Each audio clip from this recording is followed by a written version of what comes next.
Okay, men and women are not friends.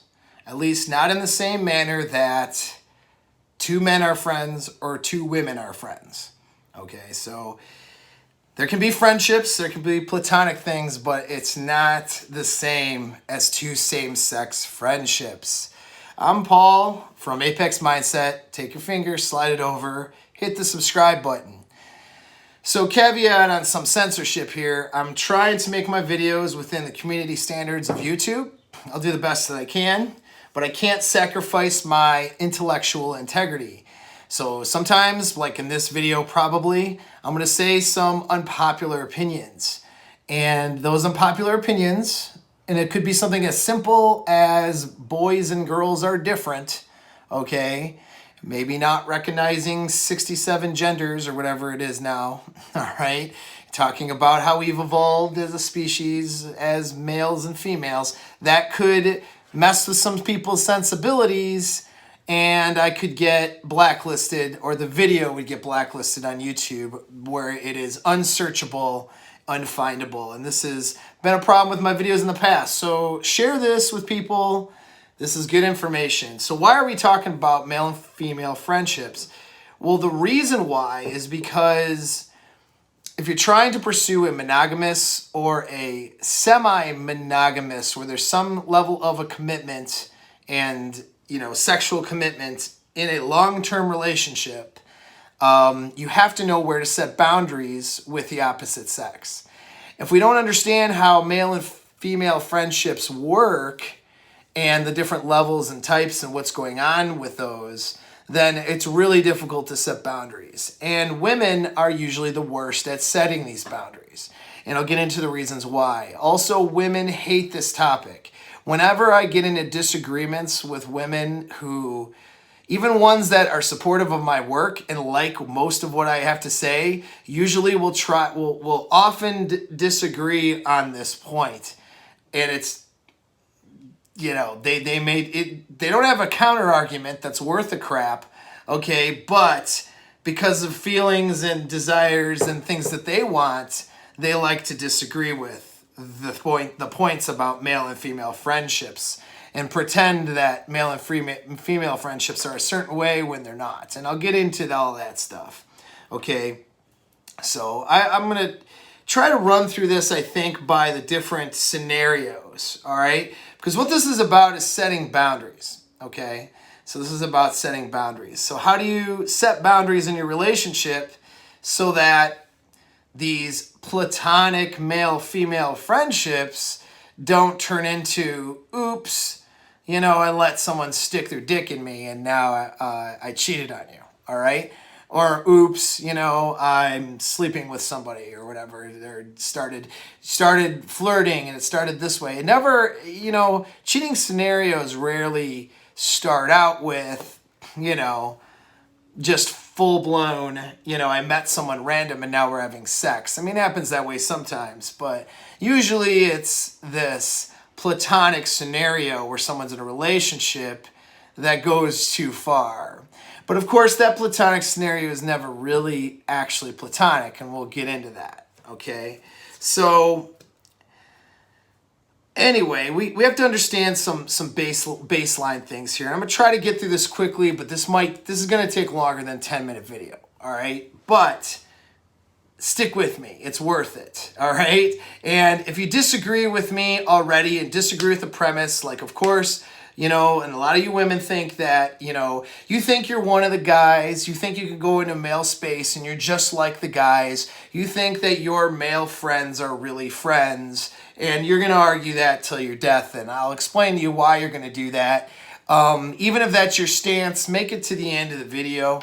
A lot of you guys that are in LTRs or vetting women for LTRs, if you broach this topic, they're going to, deny and rationalize and not agree with you, okay? Or they'll agree with you just because they'll make that compromise, but on the inside, they don't agree, okay? And they're going to do other things of what they want. So So this is kind of a deal, you know. Let's see how let's make it to the end of this stuff. But we have to understand a couple of things. First, we got to understand that sexual selection is a primary driver. It's a primary driver oftentimes more than survival or natural selection. Okay, we see it in the animal kingdom all the time. I mean, praying mantis males will mate with a female knowing that she's going to bite his head off at the end of that, okay? Males put themselves at risk for females all the time, for the opportunity to mate. Okay, we see that in the human animal. I mean, even looking at things like peacocks is a great example where, of course, their very loud, colorful, and large feathers do not help them avoid a predator, but it has been a measure of sexual selection for peacocks. So what do you have? Males that evolved to have these large, colorful feathers, right? And so men in our human society and as human animals, we have evolved to make decisions. Even in a non-sexual sense, a lot of the decisions we make are predicated on mating and mating strategies, all right? So we have to understand that sexual selection is a primary drive. That's thing number one. Number two is men and women evolved sexually differently. Now, we're not going to talk about outliers right now, like homosexual community and you know, some of the things that are in the outliers, okay? Homosexuals are a small percentage, all right, that are strictly homosexual, okay? So we're talking about heterosexual relationships, which is the primary, okay, and that's primary men and women mating. And so men and women evolved differently because women had babies and could only have a certain amount of babies, and men had, you know, seed to spread. And so men made sure their genes went into the next generation, you know, by spreading seed amongst multiple scenarios in women, whereas women had to vet, and it wasn't to say that they weren't polyamorous as well, but they had to narrow it down to their best sexual options for mating and having a baby. And so, you know, there's a lot going on there, but the point is because females are having babies, males are not, that means that we evolved differently from a sexually selective sense. And that frames why men and women are different, okay? For most of it is sexual selection. So we have to understand that. And then with understanding that, you have to understand that friendships, okay? Platonic friendships. Because men and women bang each other to have babies, that means the nature of that friendship is just going to be not the same as two men who are friends, okay? Or two women who are friends. Period, end of story. Because as genders, okay, we come together to have babies. There's certain things that have to happen so those friends are strictly platonic and don't decide to bang and have babies, all right? So now we understand that, just out of the nature of that, that makes it different right there off the bat. So women like to pretend it's not different. All guys know it's different, okay? I don't run into guys that are usually arguing with me too much on this.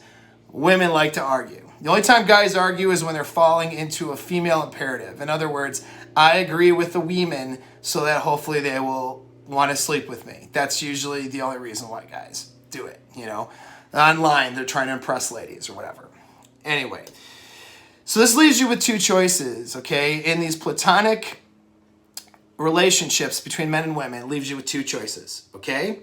Either one or the other or both want to have sex with each other, but can't or won't because of some extenuating circumstances. Okay, that is one. That is option number one. Okay, or option two is neither of them want to have sex with each other and are happy about that. So there's a reason that they're in this friendship. Okay, there's a reason that they value their platonic relationship. And they don't want to bang, neither one of them, okay? Not even a little bit. So neither one, no matter what the scenario is, would bang the other one unless they were forced or coerced, okay? That's option two. Option one or the other or both wants to have sex but can't or won't. Option two is neither wants to have sex and are happy about it. Those are your two options, okay? Now, let's define some terms. If either one want to have sex but can't or won't, or would have sex but can't or won't, okay, we can say it like that. That is not a friendship, okay? That is an orbiting relationship, all right? That is not fully platonic, okay? A friendship is neither have sex with each other, want to have sex with each other, and they're both happy with that arrangement. They would rather have that, okay? That is, by definition, a friendship. So friendships, okay, and those are still different than two males being friends, but it's closer, right? So friendships are not one to bang, one or the other, both want to bang. That's an orbiter relationship. So now we've just defined our terms. Okay, most male-female friendships or platonic relationships are orbiter relationships. They are not actual friendships. Now, we're going to get into women, why women want to lie to themselves about this, lie to you about this, deflect, not agree, not have any rationale or logic as to why they don't agree. They just don't agree, you know. And we'll get into that right now. Okay, so first of all, is women are very solipsistic, so they have a difficult time for very good evolutionary reasons, though, but a difficult time seeing things from the other person's perspective and there's other experiences. So women, even when they know logically differently, they tend to just operate as if everyone else is thinking and operating like they are, okay? When that is 100% not true. And they may know that's not true, but then they're going to default to just behaviorally assuming that everyone else thinks like they do, operates like they do. Now, that being said, women are very good at putting a guy in a friend zone, okay? When women say that they're friends with a guy, they generally mean it, okay? Women know on a biological level whether they want to mate with this person or not, and they know very quickly, and they put that guy in that category usually, okay? Half the time he ends up in that category in that friend zone platonic category within like the first 30 seconds of seeing him, all right? Now maybe the other half or less than half of those guys, there maybe was a chance at one point, but then something happens along the line behaviorally and she says, no, not mateable, puts him in that friend category. So to her, she's genuinely platonic with these people. She values this friendship or relationship with this guy and she would never have sex with him. That is how she is operating, okay? She assumes that a guy is operating the same way. But as you know, guys are not, okay? Guys operate differently. They are not as easily platonic with a woman, all right? Because as we know, guys will have sex with just about anything, including all their female friends, if given the chance or opportunity or desire, right? Or, say desire, but drive at the time, right? So they're solipsistic, they can't see it, and that's part of it. But then there's this other drive too. So that alone isn't even just it though. There's another drive. Women have evolved to also use men for resources, okay? Men went out, hunted, and grabbed resources, brought in kills, and women tended to the resources back in the camp or the city-state, right? Or the cave or whatever, okay? That's how we evolved. And so women were better socially and better at maneuvering around socially within the social structure. Part of that maneuvering is to get resources from men that they're not sleeping with. That could just simply be attention, because attention is equity to a female. It could be actual financial resources, could be labor, like, hey, he's doing these favors for me, or the neighbor's gonna help me with this, right? Help my lady out kind of a thing. Okay, it could be an emotional resource, like he's my friend and I want to dump all my emotions on him and talk about the guy that's a jerk that I'm banging, right? Okay, so these are things that they are wired to do. They're wired to use men for resources, okay? Now, women will trade their sex and their sexuality for those resources. That's called transactional sex, okay? Not to say all women are whores, but all women are capable of transactional sex, okay? And just to tell you, to hammer that point home, almost every woman that you'll ever talk to has been in a situation where they're single, they're not really sleeping with anyone, they haven't slept with anyone in a little bit of time here, or at least for what they would consider a little bit of time. this guy's taking her on a couple dates. He's putting on a lot of effort. She doesn't really like him all that much. She's not really sure with him that much, but he paid for dinner twice, paid for some drinks. Well, I'll just bang him. All right, that's transactional sex. That she just traded sex for a few dinners and, a couple nights out. If she really sat down and thought about her long-term plans, she's not really going to be with this guy. They have usually mediocre sex and then she just ghosts him or whatever. You know what I'm saying?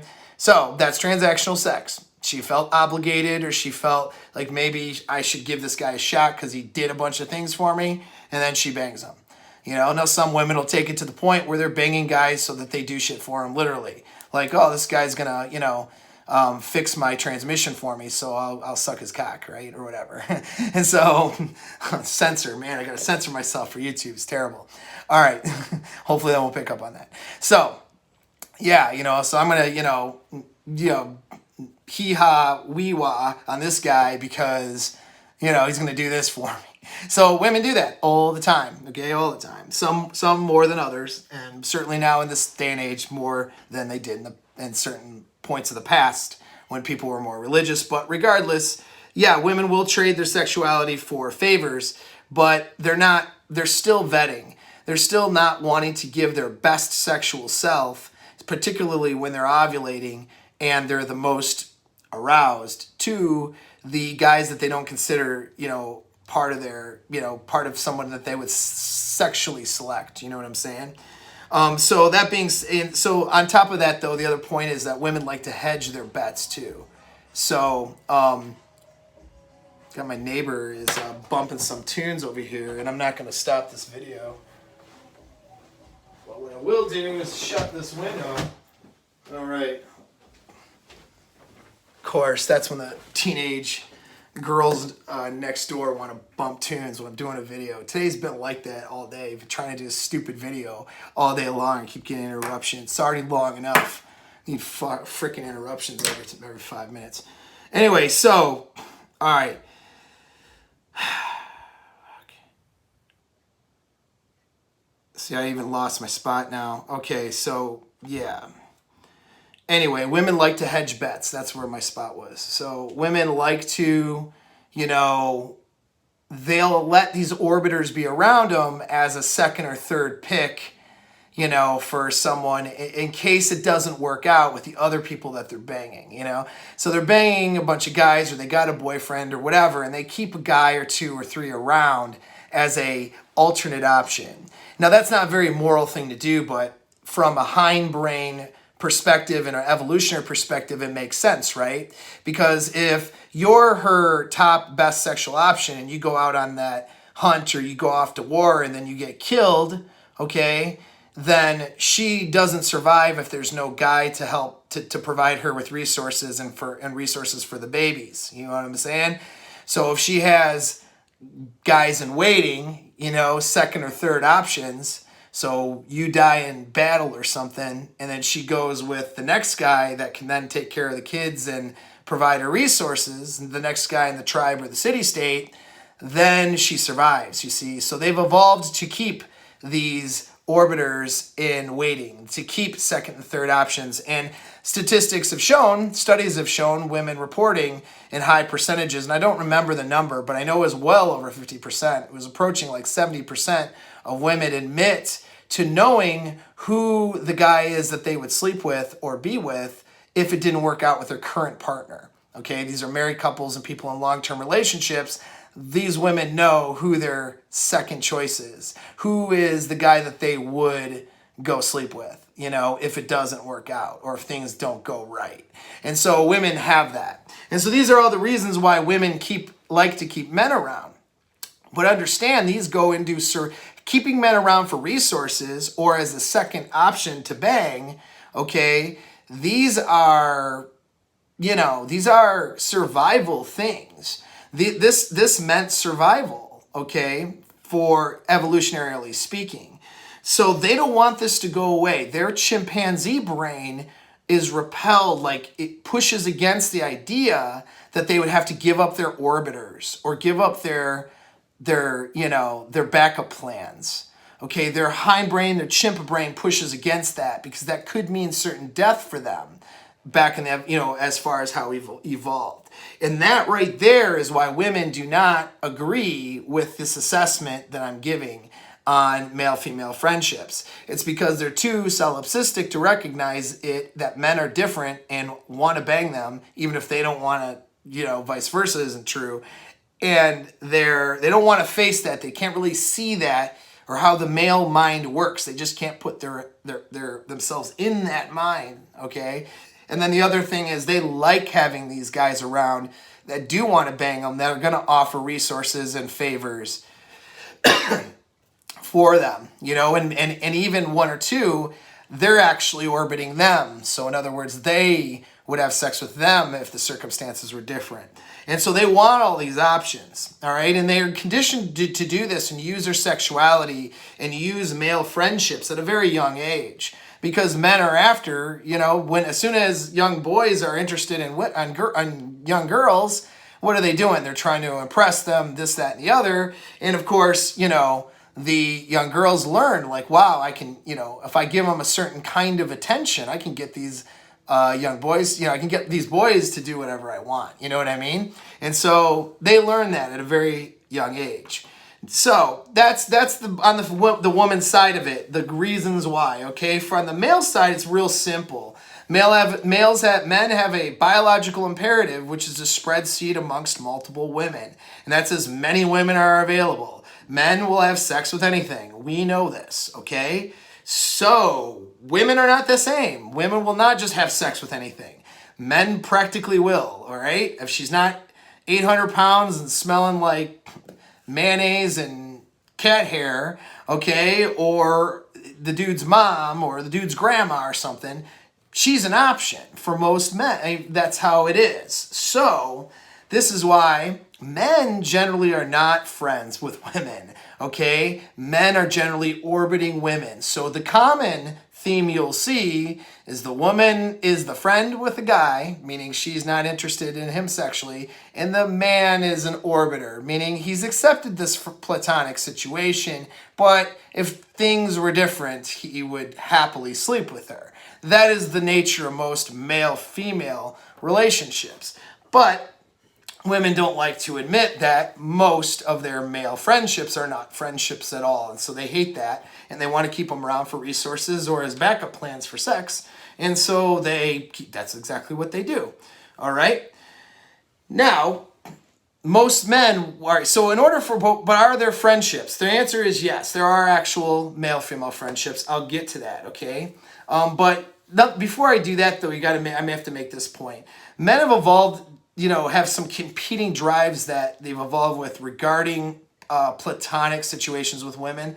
One is men are wired to take care of the women, the children in general, in a tribe or in a social circle. So they do have a drive to care for the women. There's social proof there.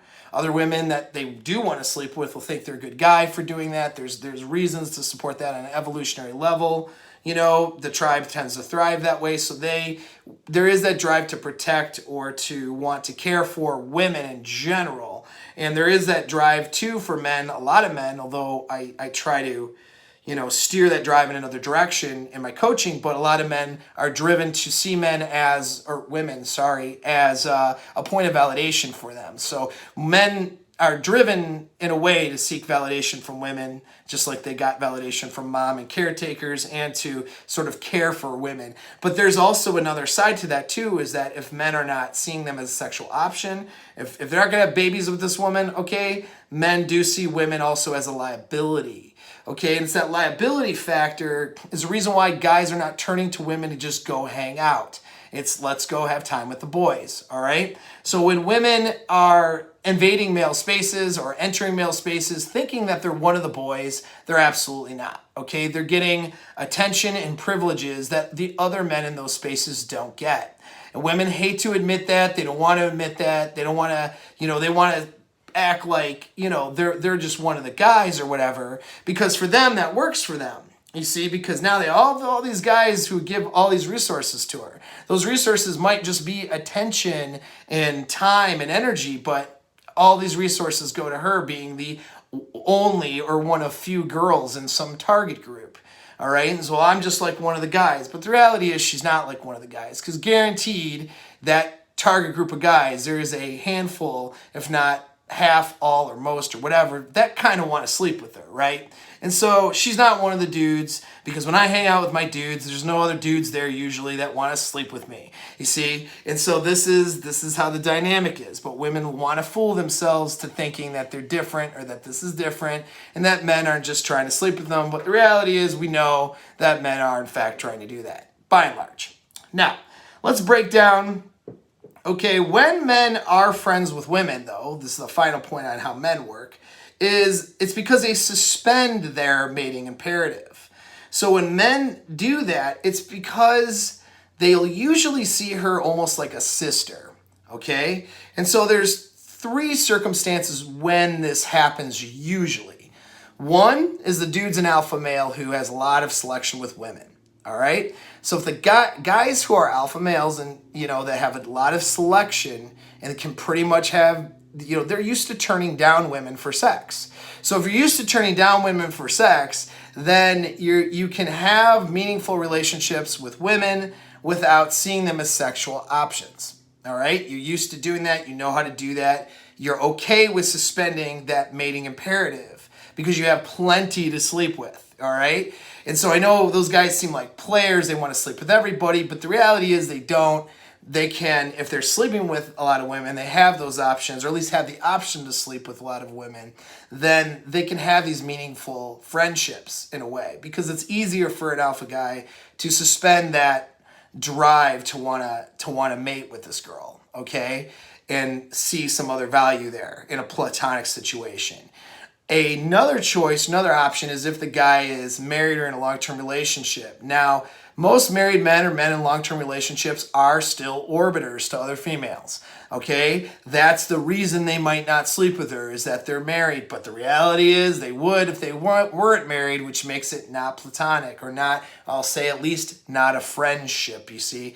But there are some dudes, though, there's some exceptions, and usually it's those guys who are put most of their sexual energy into their monogamous partner. All right. So there are some guys that can do that very well. They put that energy into her. And so they can have these friendships and have it really be platonic. They see this other girl or this other woman as more of as a sister or a family member rather than a sexual option. All right. And then the third option would be that they grew up together or some kind of circumstance where they have a history. So sometimes a guy-girl has like this history, and it's a platonic one. There's never sexual barriers that were crossed, and he just kind of grows in being where she's part of his tribe in a way, and he sees her not as a sexual option. So that's how that happens when it does happen most of the time. But usually a guy is not really suspending that drive. He is just accepting a friendship when he would have sex with her anyway, making him an orbiter. So now let's go along. All right, so that's all of the facts behind it. All right, let's go into setting the boundaries now, right? So there are rules and there are boundaries. Here's the difference. Rules are things that another person doesn't actually want to follow, but they'll reluctantly do it anyways because, they don't want to fight, argue, or they want to keep the relationship alive. Okay, that's a rule. They don't really believe in it. They don't want to follow it, but they'll just kind of do it anyways.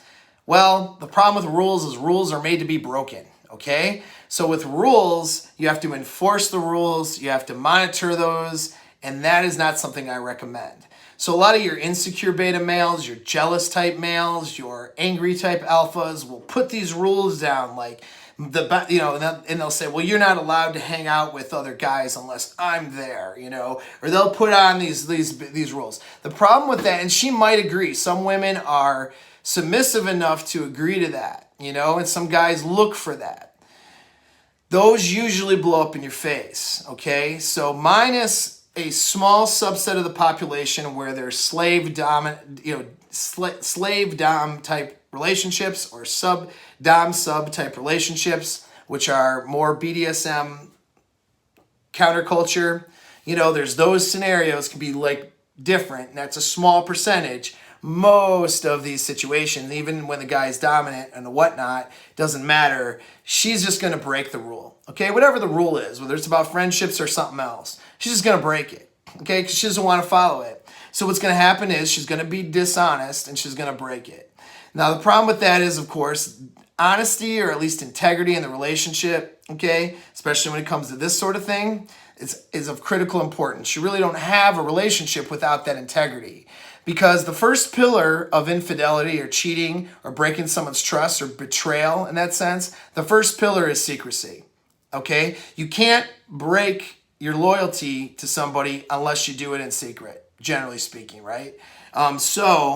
You're setting up the conditions. If you're setting up rules and being the angry alpha who's going to tell her what to do or else, you're setting up a scenario where she is going to have to go, she's going to run into secrecy to do it anyway. And that sets up the condition for cheating to happen. So you actually push things into cheating more so than if she just let her hang out with the orbiters in the first place. You know what I mean? Because now she's doing it anyway, but now she's going to do it in secrecy behind your back. Well, now what else is she going to do behind her back? The first pillar is already removed now, from infidelity. So now that's how lines start getting crossed. That's how, now there's, flirting happens, physical boundaries. Now and this is how it happens. Most of these cheating scenarios in long-term relationships, they don't happen because, someone just randomly went out, pulled a random stranger off the bar or out of Tinder and decided to bang them. That does happen, don't get me wrong, but that's not the usual case. The usual case is they start slowly crossing boundaries that are of appropriateness. And they start doing it with a particular person. It starts off with flirting, starts off with hanging out, starts off with emotional connections and discussions and talks and all this stuff, all being done in secret. And then that builds into a scenario where there's full-blown cheating and sex and all that. And that's how that betrayal happens, you see. And so it doesn't happen. And that happens, like half the time in most relationships. And I think it's close to like 75% or more have done it at least once, and so people cheat, and you want to remove the propensity for that loyalty to be broken. You have to remove secrecy, and you have to operate in utmost integrity, especially about sexual matters. And so, these sorts of things are sexual matters. So don't come at her with a bunch of rules, because that's just going to set these conditions up for her to cheat anyway, and it's going to push her into that. It's a bad choice. Some guys will do it anyway, those counterculture types where it's almost a sub-dom scenario. But to me, that's a little bit too much effort. I mean, these guys are getting GPS trackers on phones and cars. They're checking their texts. They're checking their IMs. That's a little bit too much work for me. You know what I mean? And to me, that's not really built on trust. Now you're literally having to babysit someone's behavior. I don't consider that optimal, and I don't recommend it. What I recommend actually is setting boundaries. That's where you set the conditions of behavior, what's appropriate, what's not.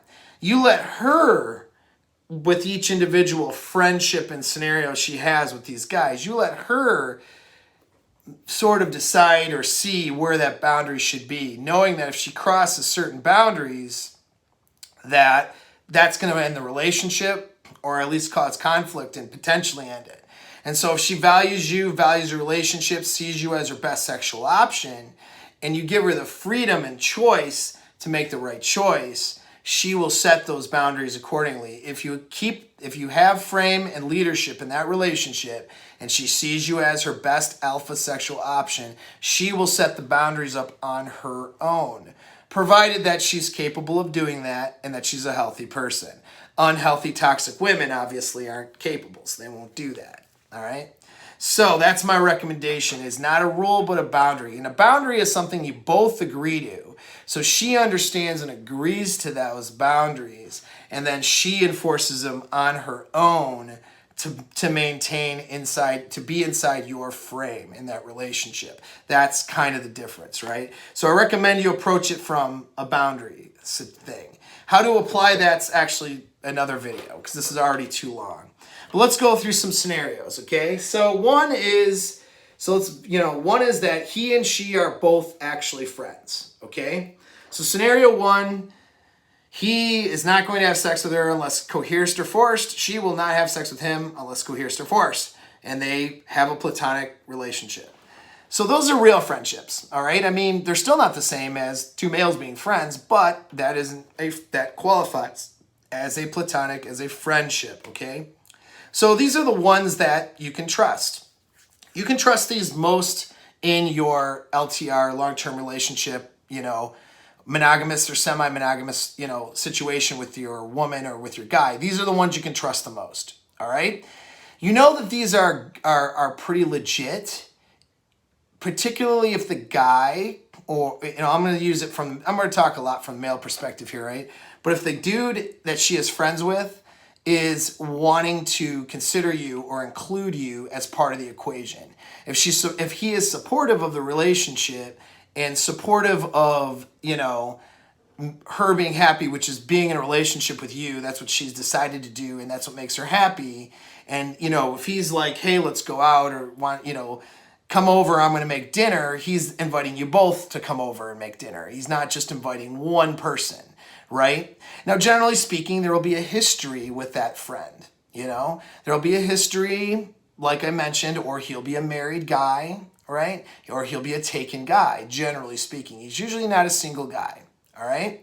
He might be that, that alpha guy or whatever, but generally speaking, it's not just somebody who's a random person. It's someone with a history, or it's somebody, or somebody who is taken, or both, right? And so that's generally how that works. So those are the signs. But the biggest way you can tell if there's really a friendship there, if he's not just an orbiter, is if he is, including the other person or the partner, all right, including you, all right? Now, some orbiters will include you. They're real sneaky, so just be aware. But it's a good sign, okay? Now understand that's the rarest, all right? So she's gonna say that all of her guy friends are that scenario, and they're not. The 20 different guys that she knows from different social circles are not all friends. Most of those guys are orbiters. There may be, if she's lucky, she has one or two, okay, that are actual friends. Anything more than a couple is like almost unheard of, but I'm not saying it can't happen, but you get what I'm saying. So you're looking for those guys, again, that are happy to not be having sex with her, all right? She's a hot girl that's really hard to find. And these girls want to act like they're all just friends and platonic because they don't want to admit that it's not that, so then they lose those orbiter relationships. Again, that means death to her chimp brain. So she doesn't want to lose that stuff. So she's going to tell herself that they're all friends when she knows damn well that the majority of those dudes want to bang her or would bang her under the right circumstance, right? So leads us to the next choice, which is she's a friend, but he's the orbiter. That is the most normal, usual scenario, okay? That is the scenario where she's going to justify up and down, say, so no, it's just he's harmless, because to her, he is harmless, right? But yeah, he's not, okay? Because he would, and these guys oftentimes won't include you in on stuff. They'll kind of pretend like he's friends with her, he's not friends with you. You see what I'm saying? That's an orbiter, man. That's a guy who wants to bang your girl, all right? And that is the majority of these guys that are her friends. Now, do you say don't ever hang out with these orbiters? No. Do you point out, yeah, well, he's not exactly a friend in the same way that Steve is a friend, who you've known since you were a kid and who would never touch you with a 10-foot pole, you know what I mean, like that, because he's happy being platonic. That's not the same situation with this guy. You might point that out if it comes up. But what you're going to want is for her to set these boundaries. She's not going on one-on-one hangout dates with orbiters, right? I mean, she can meet up with groups or whatever. She just got to watch, and this is where you watch in the beginning, and then you just set your standard as things go along. But if she's hanging out with a bunch of dudes that want to bang her, or even one dude that wants to bang her in scenarios that are beyond what maybe would be a platonic scenario, and I would consider one-on-one dinners, dates, going to his house, things of that nature, that's crossing some lines, or that's allowing for these lines to be crossed. That's disrespecting your monogamous or semi-monogamous commitment. Whether or not she would have sex with him or not is not the point, okay? If she knows that he would do something else, meaning he's in the orbiter category, and she wants to keep him around for resources, be it being an emotional tampon or whatever it may be, she needs to set appropriate boundaries with that person, you know? So does that mean never hang out or talk to these people? No. But that means that you're not going to let this person flirt with you. You're not going to let them hit on you. You're not going to let them touch you in a way that's inappropriate. You know what I mean? So there's boundaries. This person doesn't do things with you that you wouldn't do that two dudes wouldn't do together. You get what I'm saying?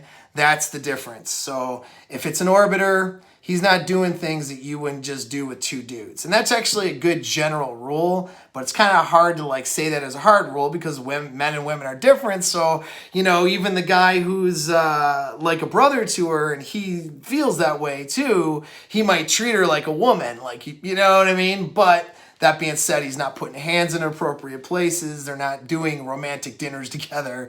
They're not having moments.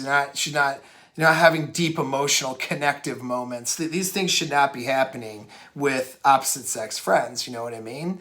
Not like that anyway. You know, so there's needs to be a certain level of boundaries that she's setting with these orbiters. She needs to know where to keep those guys, right? And if she's not doing that, that's a problem. That's a red flag. But what that is not a real relationship. That's not any kind of commitment. You might as well just go bang other women if she's going to do that. I'm being serious. Because it's not a commitment, okay? So that leads us to the next option, which is she's an orbiter and he's either an orbiter or a friend. Okay. That's her backup plan, okay? That's the guy you don't have to worry about. You ever hear about that guy? That guy you don't have to worry about? All right. Well, the guy you don't have to worry about. That's her backup plan. Her break glass in need of dick scenario, right? That's the guy that she'll hook up with if it goes south with you. Okay, so that's not a friendship. That's an orbiter scenario where she's on the side of being the orbiter, okay? That is something you should never allow or tolerate in your long-term relationships that are monogamous or semi-monogamous. But if there's a commitment involved, that's not something you should tolerate. If she has that kind of a friendship with somebody, then it's either non-existent, meaning she doesn't talk to this person, she doesn't hang out with this person, she's not Facebooking this person, she's not social media, you know what I mean? A guy that she would be attracted to and want to be with, especially one in any kind of history with, but I'll get that next point. That's not somebody that she would want to be with, you know what I mean? But there's a circumstance, which is you, that's getting in the way. That's something that should never be tolerated. You might as well be single, you know? Might as well turn her into a friends with benefits scenario and start playing the field. And that's exactly what I would do if I were in that scenario. If I ever were to find out that my long-term partner were keeping a guy around that she wants to bang or would bang if circumstances were different, then she can go have that opportunity. And I will then play the field and, you know, work on being by myself and being with other women. All right. And that's what I recommend you to do too. That is something that is a hard no, a hard next. All right. Now I realize that there's some biological drive to want to do that, but she needs to suspend some of her hypergamy if she wants to have a monogamous, happy relationship. She needs to suspend some of those drives, just like you do as a man. Okay. You need to suspend some of your drives. So does she. Okay. If you can't do that, then there is really no commitment at all, right? And what's the point? You just sleep with whoever you want, see each other wherever you want, and then just go about your day, right? There is no growing together. But if you doing this commitment thing, that's one thing that should be a hard next, in my opinion, if she's ever an orbiter, okay? So that leads us to the next one, which is an ex. An ex, not just an ex-boyfriend or girlfriend or relationship, but any ex-sexual thing. Any ex-bang, okay? If she has had sex with a guy before that is now just a friend, all right? they're not just friends. They'll never be on the level of friends. It is always orbiter because her biological hindbrain chimpanzee drive is willing to have sex with this person. Understand that her biological chimpanzee drive is not willing to have sex with every single man, but if there's a history there, then she was willing to have sexual relationships with this guy. Now, let's say it's an ex-boyfriend that just was a terrible relationship and she would never bang him again. She's completely turned off. That's okay, but it still doesn't fall into the deep friendship category. It never will. It's an orbiter scenario. Now, I don't profess, or it's not even really, it's closer to an orbiter scenario, but it's not even that either, right? It's its own category, which is X. Okay, that's the category. The category is X. Now, I promote healthy platonic interactions with X's. Okay, that's a good thing. It doesn't have to be toxic. It doesn't have to be whatever. You can have healthy interactions with X's. That being said, though, don't mistaken that for a friendship. It's not a friendship. If they had a history before, there's no friendship there. It's an X. And so that means that in a different set of circumstances or different set of reality, okay, they would bang, all right? Which means it's an X. She was attracted to that person, wanted to bang him at one point, so that's not a friend, right? Is it an orbiter scenario? Could be closer to that if one, still wants to bang the other, all right, then that's more, of an orbiter scenario. Maybe they both are horrendously do not want to be with each other under no circumstance.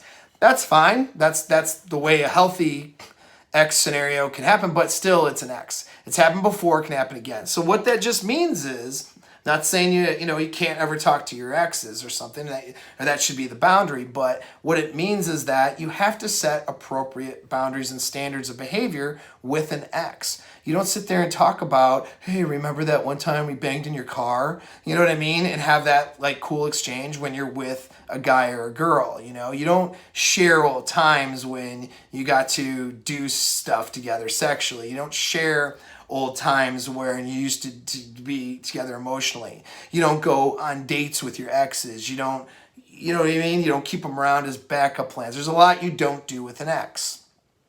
But knowing where they stand means you can set the appropriate boundaries, all right? So on the guy side, okay, here's the, a point here. So many women are actually okay. This does not work both ways, all right? This is a whole nother video discussion on cucking, and that's a whole nother thing. But many women are okay with a man sexually desiring another woman because women kind of know that men just desire women in general. So most women are actually okay with that. It doesn't work both ways, again, but most women are all right with that. As long as he sees her as the best sex, as long as she sees her as number one, right? If she's number one, she'll accept a certain amount of, him maybe wanting to bang someone else. As long as she can trust that some are okay with him actually doing that, all right? There's a lot of scenarios where women just look the other way while their guy sleeps with other women. There's a lot of scenarios these are the semi-monogamous ones where she's more than okay with that and doesn't sleep with other guys, all right? It's different when a woman sleeps with a guy than when a guy sleeps with a girl. That's a topic for another video. I know this is shocking, but it's true, okay? I know. Men and women are different. Crazy, huh? But they are. So the scenarios for men, though, okay, is again, he and she are both friends. Again, he has then suspended that drive, and that can happen. He's her orbiter, all right? So if your guy is orbiting around other women, you got to sort of vet out and decide what level you're willing to tolerate that, where your boundaries are going to go.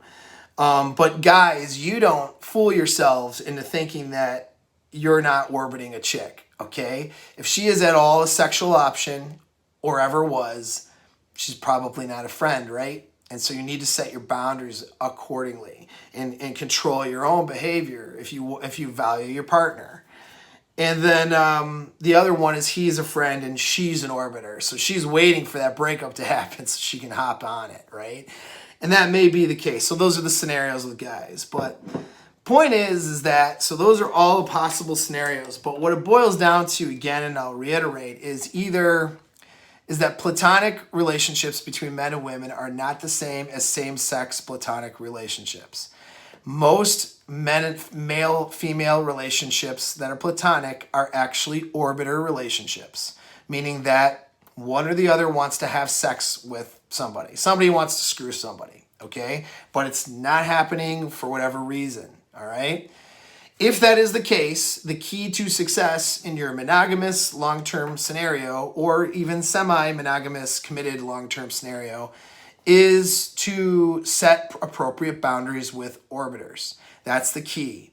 And so, guys, you should pick a woman that will do that on her own, that will naturally understand, even if she doesn't like the argument I'm putting out, even if she hates the information I just said, even if she hates the idea that, you know, half of her guy friends aren't really guy friends and they get little hard-ons for her at night when they're you know, in the shower, okay? Even if that's the scenario, okay, and they hate looking at it and facing that fact, you want women, they don't have to face the fact. They don't have to agree to this, to agree with the logic behind it. They just need to do the behavior. And that behavior is just setting up those appropriate boundaries. And so she is setting appropriate boundaries with those orbiters. That is what you're looking for. And so kind of look and know the difference between those actual friends, right, and those orbiters. Whether you're a man or a woman, whatever side of it is, you need to recognize the difference. And just know the difference and make sure the boundaries are set. And that's all you have to do. You don't necessarily need to, you know, you don't need to like never hang out with a guy or someone of the opposite sex ever, unless they're this long-standing friendship. Like, that's not really recommended either, because, you know, you're going to interact with the opposite sex. She's going to interact with the opposite sex, you know, unless she's a stay-at-home, like, Quaker, okay, or something. I mean, she's going to go to work, usually, right? She's going to go to probably an office or somewhere to work, and she's going to meet guys there, interact with men, interact with people socially. There are going to be men everywhere. And if she's hot and worth the crap, men are going to want to sleep with her. That's the reality of it. And so most of the men that she's going to make, what is she going to do? Like, you know, just look, you know, be a jerk to them and, you know, wear her burqa and not talk to any of them or whatever. Like, I mean, maybe, I don't know. You know, I mean, this is not, you know, Saudi Arabia. You know what I'm saying?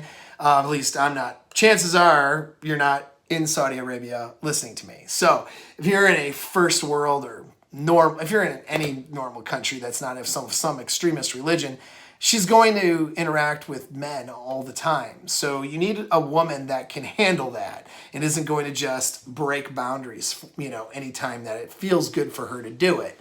And so that's where, you know, you're looking for a woman who understands, at least can have the appropriate boundaries with her exes and her orbiters.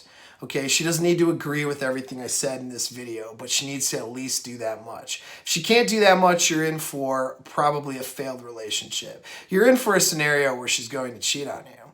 I mean, she's setting up a backup plan in case she doesn't like what's happening. And then once, you know, that happens, which will inevitably happen, okay, instead of working on the relationship, she'll work on somebody else's penis.